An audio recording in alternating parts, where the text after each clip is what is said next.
किया जाएगा, देखा जाएगा, समीक्षा की जाएगी। पिछले 3 महीने से खाली यही चल रहा है। क्वारंटाइन सेंटर जो हैं वो मौत के केंद्र बने हुए हैं।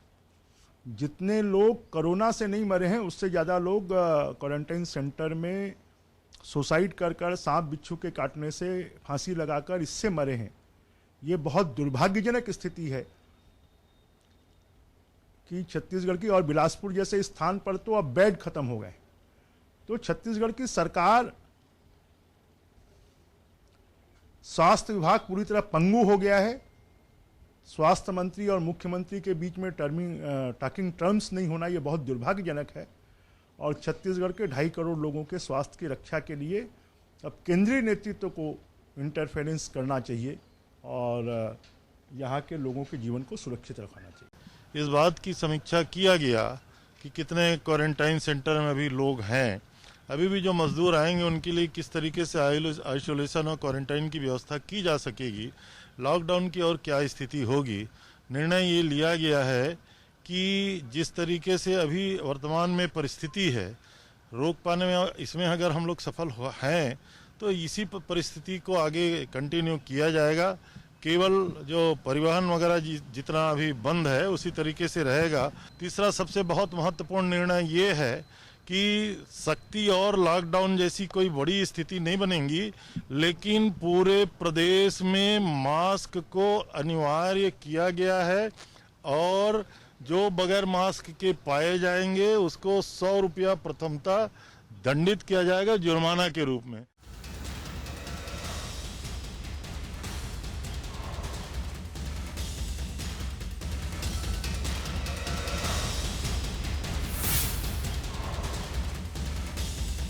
स्वागत है आपका। मैं हूं अभिषेक शुक्ल। महामारी पर सियासत भारी। जी हां, छत्तीसगढ़ में जैसे जैसे कोरोना का ग्राफ बढ़ा है, कोरोना पॉजिटिव मरीजों की संख्या में इजाफा हुआ है, उसी साथ साथ सियासत भी बहुत तेजी से आगे बढ़ी है। आरोप प्रत्यारोप बहुत तेजी से आगे बढ़े हैं। अनलॉक 1 की बात करें तो कोरोना बहुत तेजी से अनलॉक 1 में बढ़ा है। हालांकि इसके पीछे कई सारे तर्क हैं। सरकार का तर्क है कि श्रमिकों की वापसी हुई है, इस वजह से ये दिक्कतें यहाँ पर आई हैं। विपक्ष का कहना है कि सरकार क्वारंटाइन सेंटर नहीं संभाल पा रही, व्यवस्था ठीक से नहीं कर पा रही, इसलिए ये प्रॉब्लम हो रही है। बहरहाल दोनों के अपने तर्क हैं, लेकिन इस तर्क के बीच में छत्तीसगढ़ में तेजी के साथ कोरोना के ग्राफ में इजाफा हुआ है। सरकार ने आज बैठक की, मास्क कंपलसरी किया, समीक्षा भी हुई, मुख्यमंत्री खुद मॉनिटरिंग कर रहे हैं, ये बात भी यहाँ पर हुई। लेकिन आखिरकार छत्तीसगढ़ में कोरोना का ग्राफ तेजी से क्यों बढ़ रहा है? क्या ये ग्राफ और अब तेजी से बढ़ेगा? आने वाले समय में क्या होगा?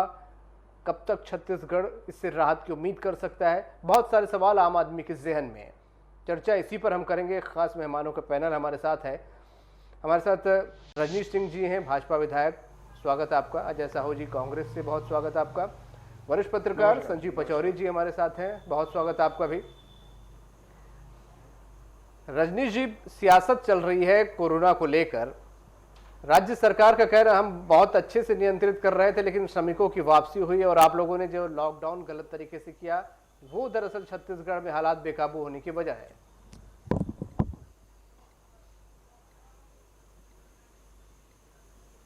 जी अभिषेक जी, देखिए, ये सरकार पहले से ही बहुत खुशफहमी में रही है और अभी 15 मई के बाद जब से हमारे प्रवासी मजदूर आना शुरू हुए हैं तो ये व्यवस्था पहले से ऐसा करके नहीं रखे थे। 70 दिन 80 दिन समय मिला था और छत्तीसगढ़ के लिए सबसे बड़ी चिंता की बात कि अभी 1000 पॉजिटिव केस नहीं मिले, हमारे पास बेड्स नहीं। हम 70-80 दिन में टेस्टिंग लैब नहीं बना पाए।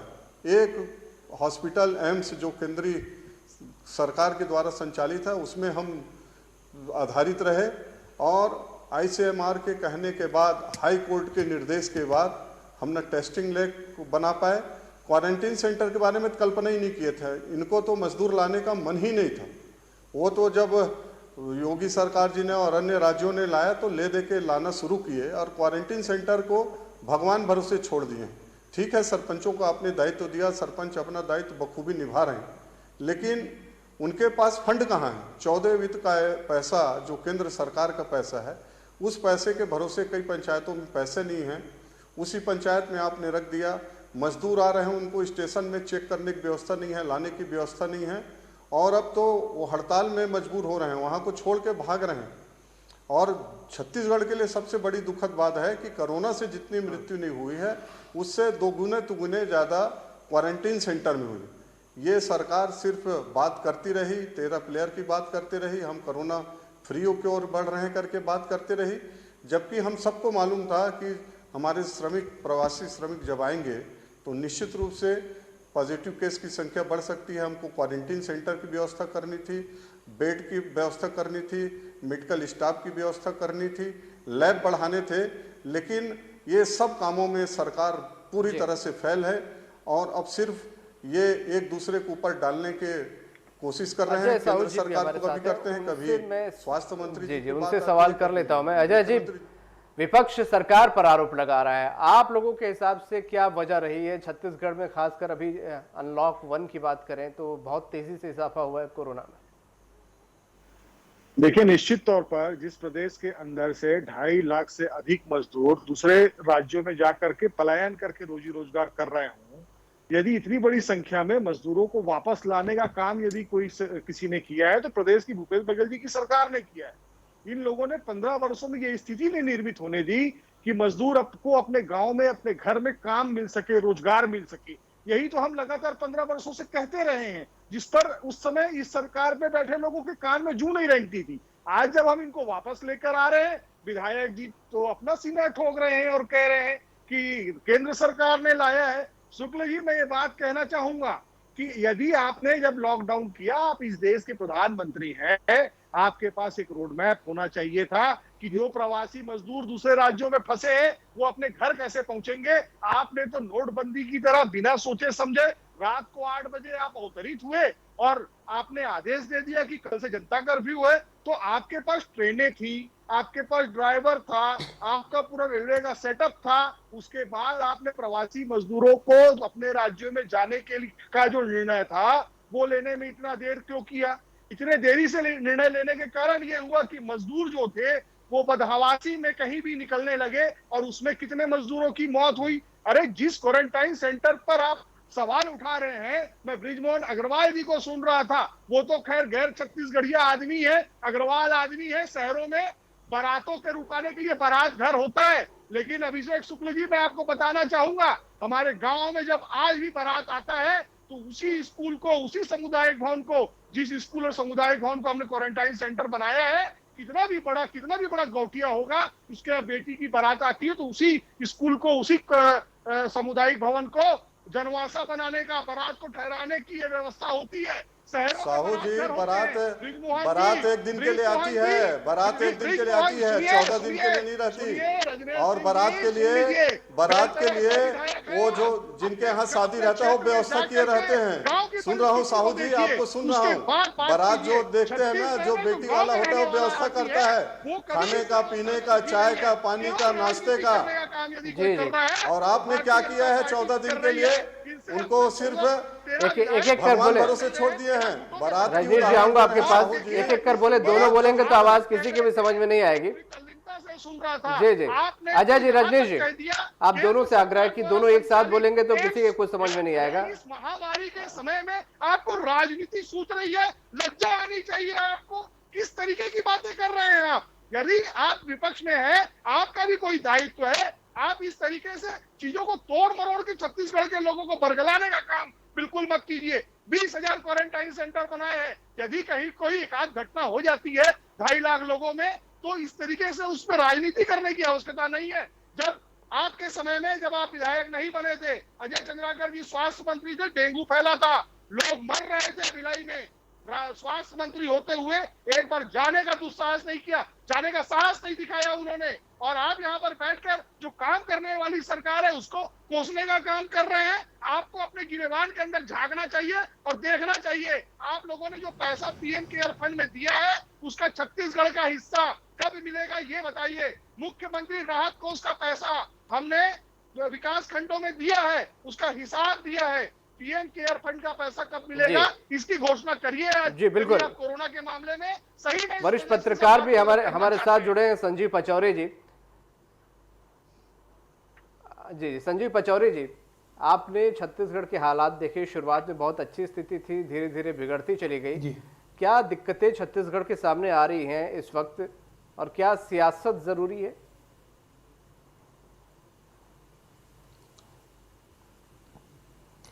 मैं सबसे पहले तो जो दोनों महानुभाव बैठे हुए हैं दोनों पार्टी के, मैं कहना चाहूँगा कि कोरोना को लेकर जिस तरह की राजनीति कर रहे हैं लोग, उससे लोगों के सामने, जनता के सामने और एक लोकतंत्र के प्रति जो विश्वास होता है लोगों का, कहीं ना कहीं वो खंडित होता है।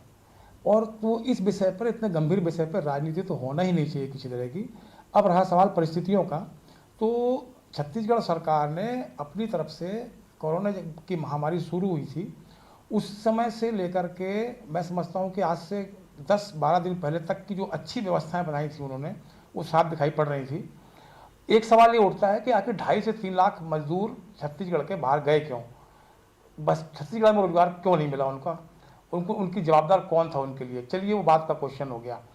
क्वारंटाइन सेंटर के मैंने कई अपने व्यक्तिगत तौर पर भी मैं गया हूँ, समाचार कवरेज के लिए भी गया हूँ, मैंने देखा है प्रशासन अपने स्तर पर जितना कर सकती है, जितना उससे हो सकता है वो कर रही है, क्योंकि ये महामारी अचानक आई है और कोई भी सरकार, किसी भी स्टेट की सरकार इस महामारी के लिए पहले से तैयार नहीं थे, ना संसाधन थे, ना ये परिस्थितियों को सामना करने की क्षमताएं थी, और ना उम्मीद थी कि ऐसी स्थितियाँ आई स्थितियाँ। लेकिन जो मजदूर बाहर से आए हैं उनको लाने की जो व्यवस्था थी उसमें कहीं ना कहीं खामी रही है, क्योंकि जिस तरह से लोग पैदल आए हैं, गाँव में चले गए लोग पैदल, पता ही नहीं चला, कई सैकड़ों लोग ऐसे थे जो गांव चले गए, हमको पता नहीं चल पाया कि किस किस गांव में कितने लोग चले गए।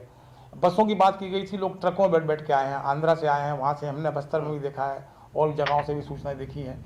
तो कहीं ना कहीं प्रशासन, सरकार की जो बात थी, सरकार ने अपनी तरफ से जितनी क्षमता थी उसने किया है। अगर कहीं कुछ हुआ है तो निचले स्तर पर, पंचायत स्तर पर, जहाँ पे सरपंच हैं, अनपढ़ हैं या कम पढ़े लिखे हैं, अनुभव नहीं था उनको, और उनके भरोसे ये छोड़ दिया गया क्वारंटाइन सेंटर, वहां गड़बड़ियां हुई हैं।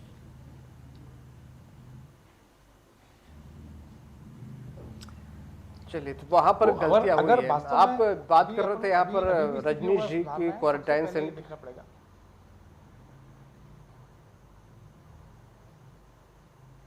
आता हूँ संजीव जी आपके पास भी। रजनीश जी, जो सवाल उठाए आप लोगों ने, उस पर कहा जा रहा है कि ये सियासत का वक्त नहीं है, और क्योंकि इस प्रकार की बीमारी का अंदाजा पहले किसी को नहीं था, और जो आर्थिक स्थिति की बात अजय साहू जी कह रहे हैं कि बहुत से बकाया है, वो रकम सरकार नहीं दे रही है, पार्शलिटी का आरोप लगातार केंद्र पर लगता रहा है।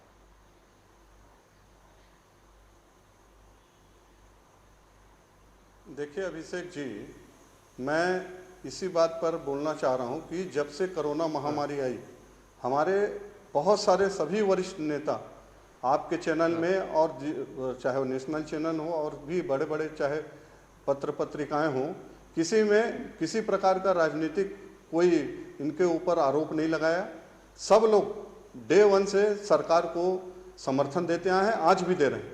लेकिन क्या इनको हम जो खामी हैं, कांग्रेस के साथ दिक्कत है, हमारे साहू जी बैठे हैं, वो चिक के लज्जा नहीं आई है, मैं ये शब्दों का इस्तेमाल नहीं करता हूँ, उनके विवेक पे छोड़ता हूँ। इस सरकार को क्या करने का समय हो, जो शब्द इधर विपक्ष की तरफ बोल रहे हैं, ये शब्द प्रदेश की जनता इनके मंत्रियों से, इनके सरकार से पूछ रही है। और आप सुनिए साहू जी, आप सुनिए, उसके बाद फिर जवाब दें। आप सुन लीजिए, अजय जी आप दोनों बोलेंगे तो समझ में नहीं आएगा किसी के। अजय साहू जी आपके पास आऊंगा मैं, आप बोलिएगा तब। अभी दोनों की बात मुझे समझ नहीं आएगी। हाँ जी, तो ये जो इनका दिक्कत है कि हम किसी व्यवस्था पर प्रश्न कर रहे हैं, व्यवस्था सुधारने की बात कर रहे हैं, तो इनको राजनीति रीति है। कहां से क्या राजनीति कर रहे हैं? राजनीति ये कर रहे हैं, केंद्र सरकार पीएम केयर्स फंड की बात करते हैं। मैं इनसे पूछता हूं कि 216 करोड़ आपदा मद में दिए हैं, 56 करोड़ रुपया इनको स्वास्थ्य मंत्रालय की तरफ से दिए गए। ये दोनों राशि को जोड़ दें तो 272 करोड़ रुपया होता है, सिर्फ इसी के हिसाब दे दें। बाकी मैं चावल कितना मिला, जनधन योजना में कितना आया, अपने माताओं बहनों के गैस सिलेंडर के लिए कितना दिया गया, दाल कितना दिया गया, ये किए क्या है? ये सिर्फ 30,000 करोड़ की बात करते हैं। इनकी आर्थिक स्थिति, हम तो शुरू दिन से बोल रहे हैं, बजट शुरू 2019 में आया तो इस राज्य की बजट की स्थिति खराब है, वित्तीय स्थिति खराब है, प्रबंधन ठीक नहीं है। और ये छुपाने के लिए अभी ये कोरोना काल में सिर्फ हमको पीएम केयर फंड का कौन सा आपको बता दिया गया है कि इसका हिस्सा राज्य सरकार को दिया जाएगा, और दिया जा रहा है तो माननीय प्रधानमंत्री जी लगातार दे रहे हैं। आप अपना तो बताइए क्या किए हैं, मजदूरों के लिए क्या किए हैं, श्रमिक जो बाहर से आए उनके लिए क्या किए हैं, यहाँ के और जो अन्य वर्ग हैं उनके लिए एक योजना बताइए। बड़ी बड़ी बात पर रजनीश जी, इस बात को तो आप भी मानेंगे कि जब तक श्रमिक नहीं लौटे थे तब तक स्थिति काफी हद तक कंट्रोल में थी, उसके बाद ये स्थितियां बिगड़ी। देखिए देखिए देखिए अभिषेक जी, बिल्कुल ये बात सच है। और ये बात सबको मालूम था कि जब हमारे श्रमिक प्रवासी श्रमिक आएंगे तो ऐसा स्थिति हमको बन सकता है, और ये अमूमन हर राज्यों में है। उसके पीछे कारण था कि कई ऐसे हॉट स्पॉट थे जहां से हमारे श्रमिक आ रहे हैं। लेकिन मैं इनसे ये जानना चाहता हूं कि ये टेस्ट तो लैब कितने बनाए राज्य सरकार पर आरोप लगाना कितना सही आपको लगता है, अगर इस बात का अंदाजा पहले से था? हम कहाँ आरोप लगा रहे हैं?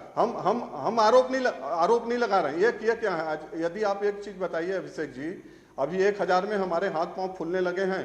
कल यदि 2000-3000 की संख्या हो जाएगी तो अभी बेड के लिए इंतजार करना पड़ रहा है। पॉजिटिव केस के जो मरीज हैं उनको जो टेस्ट है, एम्स को कहना पड़ा है कि 1 हफ्ते तक हमको अभी फिलहाल रिपोर्ट मत भेजिए, हमारे पास उतनी टेस्ट रिपोर्ट करने की क्षमता नहीं है। तो सवाल और चिंता हमारा है ये है कि हम 800-900 में हांफने लगे हैं। यदि ये संख्या 5000-10,000 जाती है, टेस्ट करवाने की जरूरत हमको 40-50 हजार की जरूरत पड़ती है, तो क्या जाएंगे? तो क्या हम विपक्ष के नाते सरकार से नहीं पूछ सकते क्या ये टेस्ट लैब बनाने में कितने 100 करोड़ का खर्चा था, कितने लैब बनाए, क्या किए? तो बड़ी बड़ी बात करते थे कि माना में हमने 1000 बेड का अस्पताल 15 दिन में खड़ा कर दिया, यहाँ हमारे पास इतनी व्यवस्था है। तो हम इनसे जानना चाह रहे हैं, पूछना चाह रहे हैं, और ये बताएं कि राज्य सरकार ने इन सुविधाओं के लिए, हमको मालूम था कि हमको टेस्ट बढ़ाने पड़ेंगे, बेड बढ़ाने पड़ेंगे, क्वारंटीन सेंटर में कोई नहीं चाह रहा है कि हमको बहुत सवाल मिले। विपक्ष के हैं, हालांकि इस बात को आप भी मानते होंगे कि स्थिति अभी थोड़ी पहले से खराब हो गई है और थोड़ी प्रदेश के लोगों में दहशत तो है। क्या व्यवस्थाएं है और क्या इस वक्त करना चाहिए, क्या हो रहा है? केंद्र सरकार जो है वो जांच करने का जो कोटा है हर राज्यों का अलग से निर्धारित किया हुआ है। ये इस तरीके से राज्य पर आरोप लगा नहीं सकते बिना जानकारी के, इनको मालूम होना चाहिए ये चीज।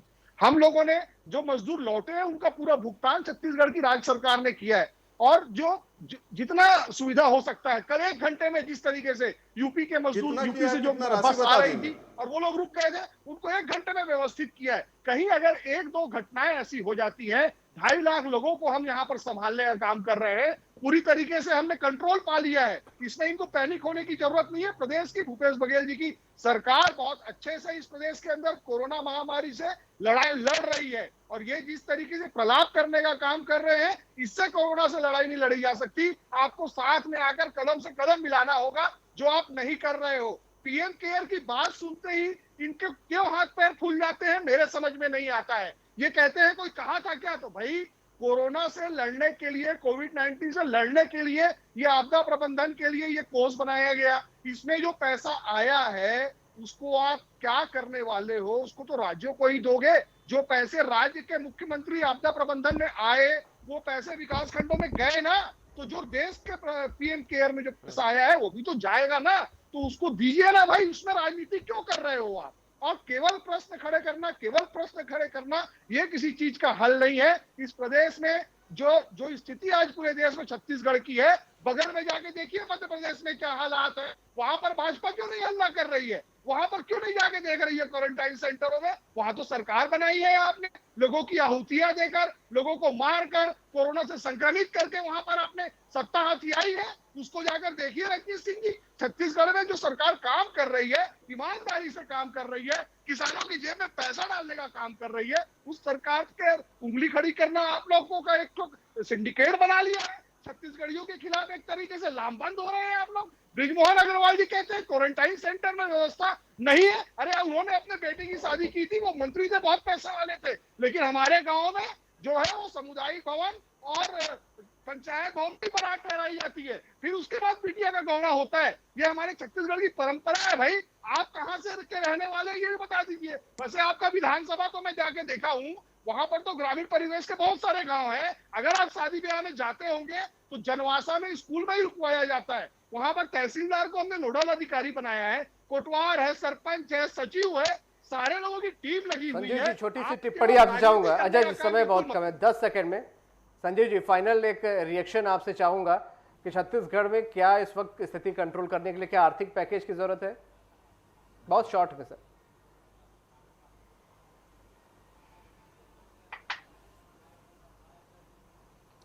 मेरे से पूछा आपने?